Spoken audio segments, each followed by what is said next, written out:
ভেবেছিলাম ভাইয়ের বলে বুঝি বাহুবল, বিপদে আপদে ভাই সহায় আর সম্বল। আমি ভেবেছিলাম ভাইয়ের বলে নিজের বাহুবল,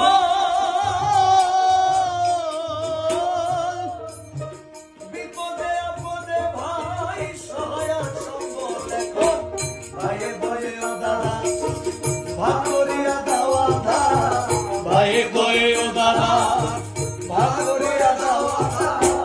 ভাইয়ে বলে ও দাদা ভাগ করিয়া দেওয়া দা, জেনে শুনে বড় গাদা হইয়াছি